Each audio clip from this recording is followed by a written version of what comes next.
Good evening friends और मेरे प्रिय स्टूडेंट्स। आज का जो टॉपिक है फिर से उसी से को रिलेटेड उठाया है। टॉपिक आपने सुना होगा, ग्रीन हाउस इफेक्ट। कितने लोगों को ग्रीन हाउस, हरा भरा घर पसंद है? और इफेक्ट अगर हरा भरा नहीं होगा यानी उसमें कोई ना कोई इफेक्ट आ गया है, कोई ना कोई कमी आ गई है, तो उसको क्या बोलेंगे? Green house effect. हमारा ये टॉपिक है जो आने वाला पर्यावरण दिवस है उसी से जुड़ा हुआ है, क्योंकि मेरा एज ए टीचर एक दायित्व है कि ज़्यादा से ज़्यादा पेड़ और पौधे लगाए जाए, जिससे हमारी जो धरा है वो हरी भरी हो जाए। और सुबह आप जब सो के उठते हो और जब हरियाली देखते हो तो आपके मन में एक पॉजिटिव एनर्जी जागृत हो जाती है। बस यही हमारा टॉपिक लेने का सीधा सीधा रीज़न है। आते हैं अपने टॉपिक पर, जो है ग्रीन हाउस इफेक्ट। देखिए, ये हमारी अर्थ है। अर्थ को हम लोग ब्लू प्लेनेट भी बोलते हैं और यहाँ पे प्लांट्स होने की वजह से ग्रीन प्लेनेट भी बोलते हैं। ये हमारा सन है, सभी जानते हैं। ये जो लाइट है उसको क्या बोलते हैं? सोलर रिफ्लेक्शन या सोलर रेडिएशन। ये हमें सन से किसको मिलती है? प्लांट्स को। और ये जो प्रोसेस है इसको क्या बोलते हैं? फोटोसिंथेसिस। अब ये हमारा जो एक इन्वेलप होता है इसको क्या बोला जाता है? एटमॉस्फेयर। क्या बोलते हैं? एटमॉस्फेयर। तो एटमॉस्फेयर क्या है?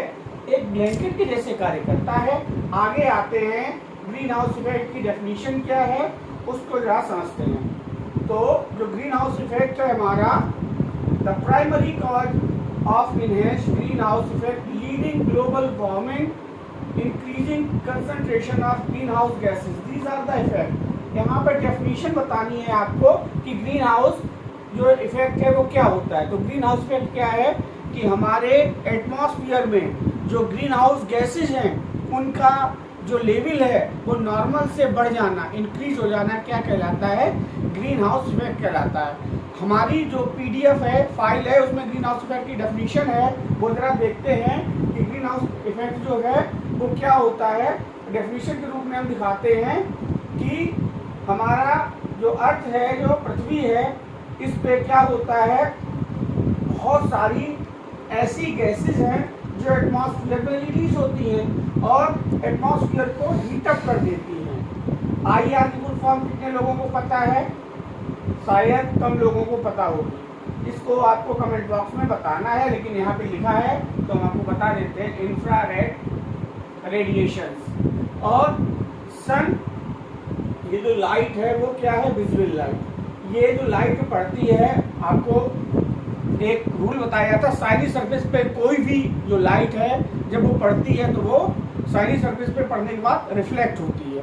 अब हम क्या करेंगे, जो हमारी रिफ्लेक्शन है उसी से जुड़ा हुआ ये टॉपिक है कि हम जो भी गैसेस हैं वो नीचे से जब निकलती है तो ऊपर जाती हैं, और ऊपर जाने के बाद क्या होता है कि ये ग्रीन हाउस गैसेस उस लेवल को नीचे ही रहने देती, ऊपर नहीं जाने देगी अगर ये नॉर्मल लेवल से ज़्यादा हो जाएगा।